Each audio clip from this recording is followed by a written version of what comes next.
Himachal fast express में आप सभी का स्वागत है। मैं हूं हरीश। खड़े हम पटड़ी घाट में हैं, हालांकि बैठे हैं दुकान पे।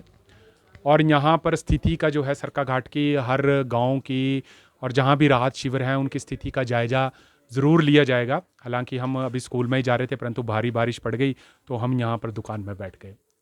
और हम दुकान में बैठ गए, यहाँ पर आप देखिए कि यहाँ पर सज्जन हमारे साथ बैठे हैं।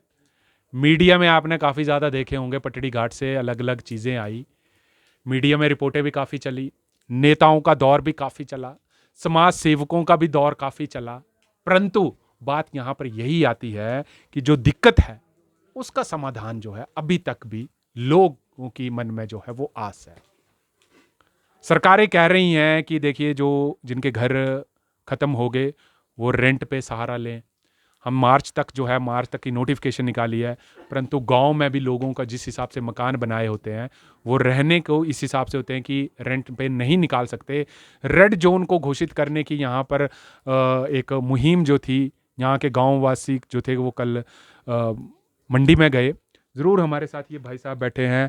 दुख दर्द तो हम ज़्यादा नहीं बांट सकते, परंतु इनके हाथ में भी एक फ़ाइल हमने ज़रूर देखी है। और इस फाइल को लेके भी आम आदमी कहीं ना कहीं सरकारी दफ्तरों के चक्कर काट रहा है। और इस फाइल में देखिए हिमाचली प्रमाण पत्र हो गया, ग्राम पंचायत पटड़ी घाट से कुछ इनका ये लेटर है, कुछ ये अपने बैंक की कॉपी जो है ये साथ में रखी है। मन में जरूर एक चिंता है कि क्या होगा हमारा आगे। परंतु सरकारों की अगर हम बात करें, विधानसभा के सदनों में तो बड़ी बड़ी बातें की जाती हैं, परंतु धरातल के ऊपर क्या सच्चाई है ये भी जानना बहुत ज्यादा जरूरी है। सरकारें कहती हैं कि हम काम कर रहे हैं, फौरी राहत दे दी, लोगों को कह दिया कि 6 महीने तक रेंट पे रहो, उसके बाद हम 1 लाख रुपया देंगे, 50,000 देंगे, पता नहीं कितने ऐसे वायदे किए जाते हैं। धरातल पर क्या हो रहा है ये भी जानने वाली बात होती है। हालांकि हम ये दोष नहीं दे रहे हैं कि सरकारें यहां पर काम नहीं कर रही हैं, सरकारें काम, हो सकता है कि सरकारें काम कर रही हैं, परंतु अब लोगों का जो मेन मुद्दा है, लोगों का मेन मुद्दा है कि जमीन कितनी जल्दी उपलब्ध करवाई जाए। राजस्व विभाग के ऊपर काफी जिम्मेदारी होती है कि जल्दी से जल्दी इनको रहने के लिए, तंबू गाड़ने के लिए दी जाए, पर जगह दी जाए, क्योंकि वहां पर रहने का कोई मतलब नहीं बन पाता है। हमारे साथ भाई साहब बैठे हैं। आप ये बताइए कि घर तो आपका तबाह हो गया, फौरी रात आपको कुछ मिल गई, रहने खाने का सब कुछ चला है, परंतु अब जो जमीन, आपको एक क्वेश्चन है कि जमीन आपको मिलनी चाहिए, उसके लिए कल आप डीसी साहब के पास भी गए, क्या कहा उन्होंने आपको? उन्होंने बोला है 2 दिन बाद आएंगे। अच्छा, वहाँ मौका करेंगे। काम क्या करते हैं आप? बेलदारी का करते हैं। अच्छा, और कितने लाखों का नुकसान हुआ आपका? 5 कमरे गए हैं। अच्छा, 5 कमरे, तो 5 कमरे भी बनाने में 20-25 लाख तो लगा ही होना। हाँ जी, हाँ जी, हाँ जी, हाँ जी। जी जी। एक पर गौशाला है। एक चीज़ ये बताइए कि ये बेलदार का आप काम करते हैं, बड़ी देर से हम बैठे हैं आपके साथ, मायूस आप बड़े ज़रूर यहाँ पर मायूस लग रहे हैं। बच्चे क्या काम करते हैं आपके? बच्चे 3 लड़की है मेरी। अच्छा 2 ने शादी कर दी है, एक पढ़ रही है अभी। अच्छा। वो तो 9th में पढ़ती है। अच्छा, हाँ जी। तो अभी आप स्कूल में ही रह रहे हैं? स्कूल में रह रहे हैं। तो अभी आगे क्या सोचा फिर आपने? क्या सोचेंगे, जो सरकार दसेंगी बताएंगी, जगह देंगी तो बढ़ाएंगे थोड़ा बहुत मकान। जगह की ज़्यादा ज़रूरत है आपको, है ना? जो बनाया था हमने तो चला गया सारा। अच्छा, हाँ जी। तो आपको अब ज़मीन क्या लग क्या रहा है आपको कि सरकारें काम कर रही हैं? कोई पता नहीं सरकार का, ये जो जमीन हमारे पास थी वो जमीन भी चली गई, वो मकान था वो भी चला गया। अब सरकार देगी जमीन तब बढ़ाएंगे कुछ थोड़ा बहुत, नहीं देगी तो क्या करेंगे। दुख ज़्यादा है, दर्द ज़्यादा है, परंतु पटड़ी घाट में ही एक बुज़ुर्ग जो 90 साल की इस वक्त उम्र है, उनका कहना है कि 50 रुपए मैं कमाता हूँ पर जीना मेरे को ज़रूरी है। सब कुछ तबाह हो गया, भाई की डेथ हो गई, वाइफ इनकी एक्सपायर हो गई, अभी हम उनसे मिल के आए, मैंने मीडिया में भी फ़ोटो डाले हैं, परंतु इसी को शायद ज़िंदगी कहते हैं। परंतु दुख दर्द बांट के जो है थोड़ा कम होता है। हमारे साथ एक और अंकल जी बैठे हैं। अंकल जी, आपका क्या नुकसान हुआ है? हमारा जो है गौशाला जो है वो फट गई है, पीछे से घर की दीवार वो भी फटी हुई है। अब घर में जाते हैं तो जब बारिश होती है तो बारिश में यहाँ आना पड़ता है, स्कूल में रहना पड़ता है, रात को वहाँ नहीं रह सकते बारिश में क्योंकि खतरा है, ऊपर से सारी ज़मीन जो फट गई है। क्या लगता है आपको, सरकारें काम कर रही हैं?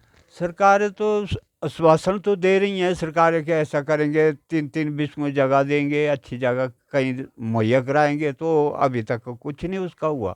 कल हम डीसी के पास भी गए तो डीसी ने भी यही कहा कि अभी रिपोर्ट आने को है, तब उसके बारे में सोचा जाएगा। हमारे साथ एक और भाई साहब हैं, ये पहले भी हमने न्यूज़ चैनल पे देखा, काफ़ी मायूस रहते हैं और अभी भी जो है बहुत दुख से गुजर रहे हैं। आपके कितने कमरे ध्वस्त हुए थे? मेरे एक गोड़ गया, एक गोड़ दूजा बनाया था नवा मठ जो घर था यहाँ ला रहे बनाने से भी चली गई थी। ईटर गड्डी ते और थी, मैस गई 90,000 2 दिन हुए थे, 3 दिन अंदर 90,000 अंदर थी से भी ख़त्म हुई। बकरियाँ भी ख़त्म हुई, पार का मावरा गोड़ भी गया, तीसरे मैस भी ख़त्म हुई चली गई। तो ऊपर का सक्के भाईरा मेरा मकान गया से भी चली गया, कुछ नहीं बच रहा, बिल्कुल साफ मामला। ज़मीन भी चली गई, क्या करे। अब पंग में आदमी आ, जनाना पंग ही मेरी आपू 46% आ, जनाना 75% ही। क्या कमाई सका, क्या कर सका इस टाइम। बच्चे बेलदारी कराएं, क्या कमाना किया मैं मालारी करनी किया करूँ, क्या करूँ। बच्चे 4 मेरे पोत्र हुए इस टाइम, दूध तक नहीं मुझे मिला करता है, चोरी किया बच्चों के लिए, क्या कर सकता। एक चीज़ बताओ, सरकार जो आश्वासन दे रही है, क्या लग रहा है सरकारें काम कर रही है? कर क्या पता महाराज, अब डीसी साहब 2 दिन बाद बोल रहा है, इन्हें पता नहीं क्या बोलना। कर देने वाला जमीन मिल जाए तो कुछ ना कुछ ऐसे कर दे, कमा दे, थोड़ा थोड़ा कर दे सही। तो कुछ ना, जमीन का मामला है सारा। ये जमीन दे दी तो चलो ऐसे किसी ना किसी कमा दे, सट्टी कर दे, द्वारी कर दे, एक दूजे भाई दे कुछ लेन देता हमें कर दे, पर एड़ा जे हमारे जमीन का को कर दे कुछ ना कुछ सरकार। केड़े जगह अंदर रहना सा। तो देखिए, एक चीज़ मैं आपको बताऊं कि यहाँ पर हमारे साथ मन्नू शर्मा जी भी हैं। इनकी एक पहले भी हमने रिपोर्ट बनाई है, इसमें समय पर अपने गांव की स्थिति को बड़ा संभाल के रखा। और हमारा भी ये कई काम बनता है कि स्थिति के बाद अब क्या हालात हैं, ज़रूर इनसे बात करेंगे। मन्नू जी, कहाँ तक स्थिति है? यहाँ पे लोग कह रहे हैं कि हमारे को ज़मीन प्रोवाइड की जाए, खाना पीना रहना तो चला है, परंतु जो मेन समस्या है, क्या कर रहे हैं आपके युवा और प्रशासन तक आप इस मामले को लेकर कहाँ तक पहुँचे? बिल्कुल। कल पहले तो धन्यवाद करता हूँ मैं हिमाचल फास्ट एक्सप्रेस का, कि जो यहाँ पर बार बार आ रहा है और हमारी जो लोगों की समस्या है वो जो मीडिया में उठा रहा है।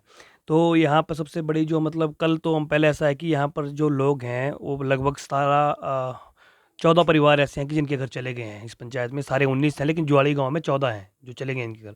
अब ये लोग जो हैं स्कूलों में रह रहे हैं और उनके जो है लगभग 47 आदमी स्कूल में रह रहे हैं। अब इसमें ऐसा है कि हम कल डीसी साहब से जो कुछ इनके नुमाइंदे थे, जो थे व्यक्ति बड़े बड़े जो मतलब बातचीत करते हैं, वो सब हम कल डीसी साहब के पास गए और उनसे बात रखी कि इनकी एक मांग थी कि जो हमारे जुआड़ी गांव है वार्ड 1 और 2, उसको जो है पहले रेड जोन घोषित किया जाए, क्योंकि वहाँ से 14 घर चले गए हैं और बाकी घर जो हैं उनमें सब में दरारें आई है, वो रहने के काबिल नहीं है। लेकिन अभी तो लोग रह रहे हैं, उनमें डर लग रहा है, बोल रहे हैं बारिश होती है तो आते हैं स्कूल में, तो डर तो इनके मन में बना है और बोलते हैं कि इसको रेड जोन घोषित किया जाए। तो डीसी साहब से मिले, डीसी साहब ने बताया कि जैसे ही जीआईएस की रिपोर्ट आती है तो उसके आने के बाद ही हम ज़मीन के बारे में कुछ बोल सकते हैं। और डीसी साहब ने ये भी लोगों को आश्वासन दिया, अगर कहीं रेड जोन मतलब नहीं होती है ये जगह, तो हम क्या है जितना भी इसमें पैसा लगेगा, चाहे वो प्रोटेक्शन वॉल लगेगी या चैनलाइज का काम होगा, वो हम सब करेंगे, लेकिन इस ज़मीन को आपकी कोशिश करेंगे कि वहाँ जो है ज़मीन में आप रह सकें उस ज़मीन में।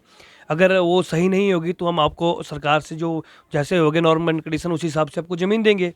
और इससे भी बोला है कि मैं खुद यहाँ पर आपकी पंचायत में पटड़ी घाट में खुद मौका करूँगा और खुद जो देखूँगा कि ज़मीन में आपकी स्थिति क्या है। तो 1-2 दिन का उन्होंने टाइम समय मांगा है, तो जैसे ही आते हैं तो फिर उसके बाद ही पता चलेगा इसका। आपको क्या लगता है, ये इतना काम है, सरकारी काम है, कितना समय लगेगा, परंतु लोगों का दर्द जो है इस वक्त ज़मीन का ज़्यादा है, तो कहाँ तक जो है ये लड़ाई अभी आगे तक आप लड़ेंगे इस चीज़ की?